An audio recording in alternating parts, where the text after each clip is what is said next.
Good evening, you're now with me, Lorenzo Isaac for TVS Nightline. Here are the headlines for tonight. A Kuala Lumpur judge rejects PETRONAS' bid for a full trial in the Shell MDS gas dispute, ruling the case turns on law, not disputed facts. Sarawak Premier said the state could be the next Saudi Arabia in green hydrogen, leveraging abundant water resources, targeting 15 gigawatt by 2035 and expanding power exports across the region. In world news, record floods in northern Vietnam have swamped NGUYEN, killing at least 8, leaving 5 missing and stranding thousands as the Chao River tops historic levels.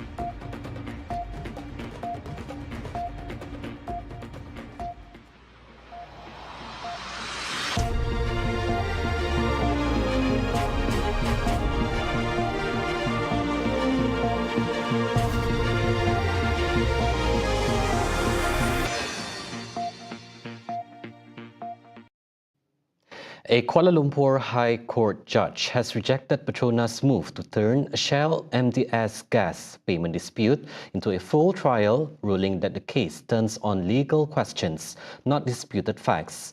Judge Mahazan Ahmad Taib earlier today dismissed PETRONAS' application to convert Shell MDS interpleader originating summons into the writ action, saying the dispute between PETRONAS and Petros over who should be paid for gas supply is driven by contracts and government instruments.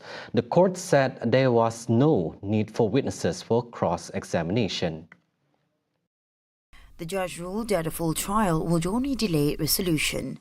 Shell MDS took a neutral stance on PETRONAS' bid, while Petros and the Sarawak government opposed it. The court set November 10 for online case management after PETRONAS' lawyers sought further instructions. Federal and State Council, as well as Petros' lawyers, observed the proceedings. Shell MDS filed the interpleader in November 2024 after receiving invoices from both PETRONAS and Petros for gas to its Bintulu plant. Shell MDS has a 2020 gas supply deal with PETRONAS and a 2024 agreement with Petros, following Sarawak's declaration of Petros as the state's sole gas aggregator. The company secured a court order to pause payments while supply continued. PETRONAS challenged that order, and the Court of Appeal later directed Shell MDS to pay PETRONAS and expedite a final resolution. Shell MDS owes PETRONAS nearly 1 billion ringgit due October 6th.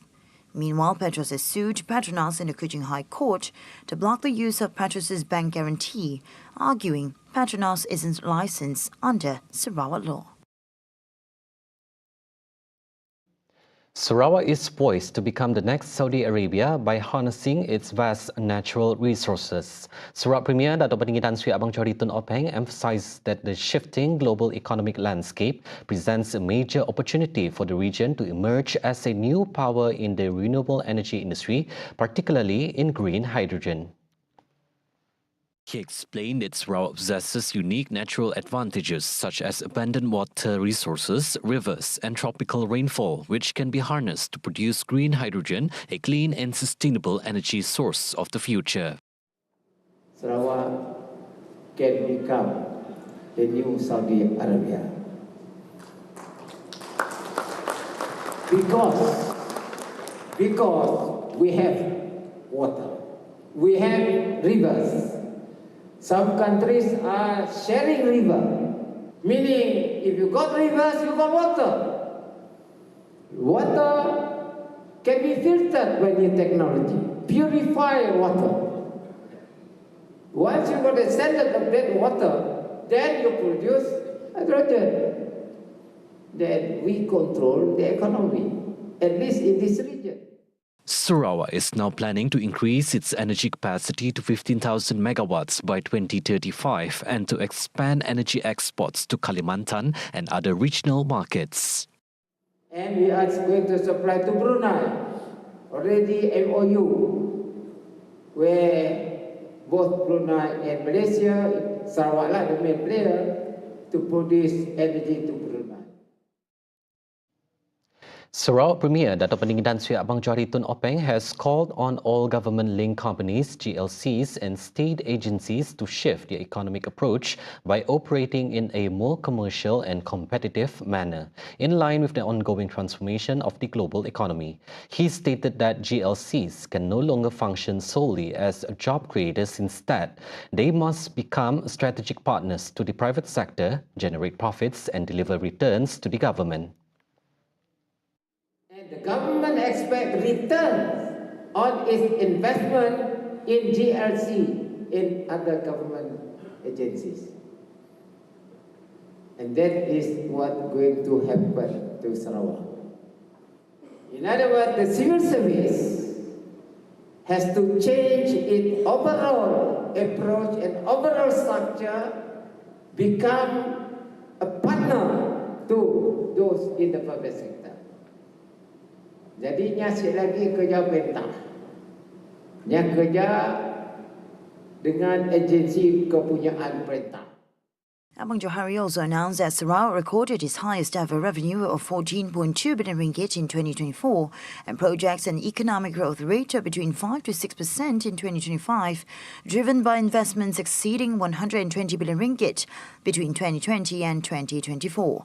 He stated that this achievement demonstrates Sarawak's resilience and commitment in its efforts to double the size of its economy from 136 billion ringgit in 2019 to 282 billion ringgit by 2030. In addition, the Premier emphasised the need for the government to reform its financial management approach, stressing the importance of adopting accurate accounting standards to ensure that government revenue and expenditure remain balanced. No banyak utang. At the same time, the JRC is the one to run and create jobs. So the government in future will be different from now. That's why I ask our top civil servant to look into this and work together with credible institutions. We are working closely with World Bank. The Road Transport Department, JBJ, in Sarawak is stepping up highway enforcement, launching a 2025 special op to target commercial vehicles along the Kuala Baram bypass in Miri. JPJ said the most frequent violation involved technical and safety defects, including poor maintenance that fails to meet mandated standards. During the operation, officers inspected 297 commercial vehicles across multiple categories and issued 40 non-compliance notices for various offences. Authorities said technical violations remain a persistent problem among drivers and operators, warning that safety and maintenance compliance is critical to prevent crashes and breakdowns. In one case, a vehicle was seized after it was found running with an expired road tax and no valid insurance, a serious offence under the Road Transport Act 1987. JPJ said these sweeps are part of a broader push to raise road safety awareness and ensure commercial fleets operate legally, safely and in an orderly manner across Sarawak. Prime Minister Dato' Sri Anwar Ibrahim strongly condemns the provocative and unlawful actions of the Israeli Zionist forces for intercepting humanitarian aid vessels bound for Gaza this morning. He said the mission vessels were of the Freedom Flotilla Coalition FFC and thousands Madeleines to Gaza TMTG, which included 9 Malaysians, were illegally intercepted in international waters by Israeli forces at about 10:50 a.m. Malaysian time. He said the act of detaining humanitarian vessels carrying aid for the people of Gaza was inhumane and violated the fundamental principles of human rights and universal human dignity. He adds that the Madani government will do everything possible to safeguard the lives of all Malaysians involved in the humanitarian mission. This latest FFC and TMTG mission saw 8 Malaysian representatives aboard Conscience, which departed from Porto Otranto, Italy, on September 30th, led by Prof. Emeritus Dr. Muhammad Alauddin Muhammad Ali.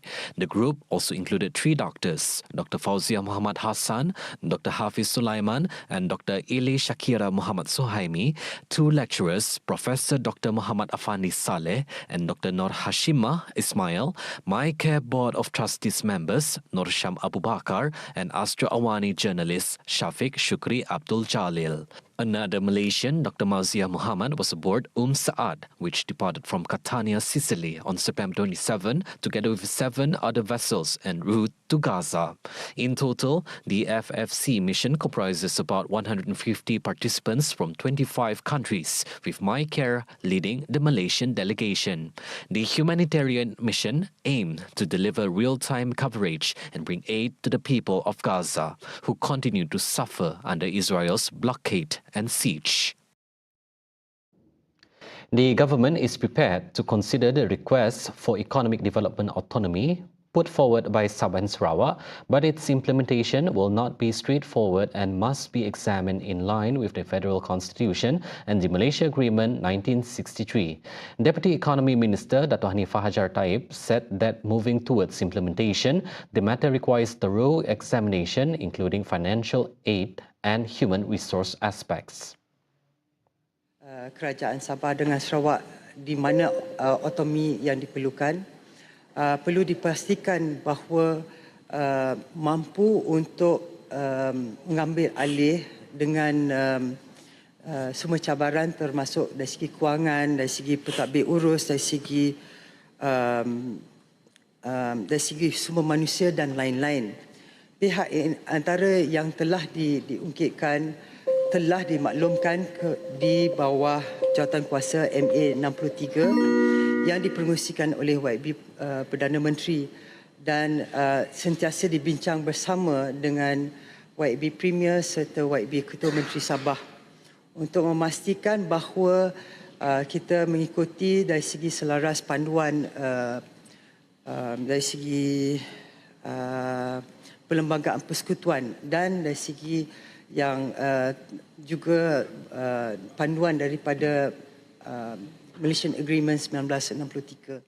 Hanifah also said that the government is in the process of developing the MYRMK monitoring system to strengthen reporting and coordination of progress under the 13 Malaysian Plan at the ministerial level. According to her, this integrated system will serve as the main platform to assess the performance of national development initiatives. The initiative will also ensure that each ministry fulfills its responsibilities according to the set schedule.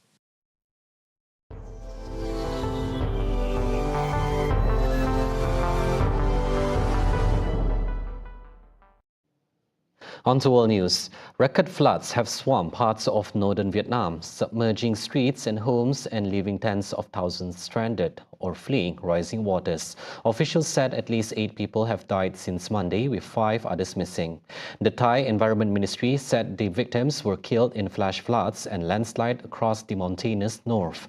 Local reports said loot waters in Thai Nguyen city, about 80 kilometers north of Hanoi, rose to car roof and rooftop levels in some areas. By Wednesday morning, the Chao River, which runs through Thai Nguyen, was more than a meter above its previous records of 28.81 meters set during Typhoon Yagi in September last year. Overnight, social media filled with pleas for help as families reported loved ones stranded without electricity or supplies in Thai Nguyen, Chao Bang and Lang San provinces. Local authorities are in the midst of evacuations and damage assessment.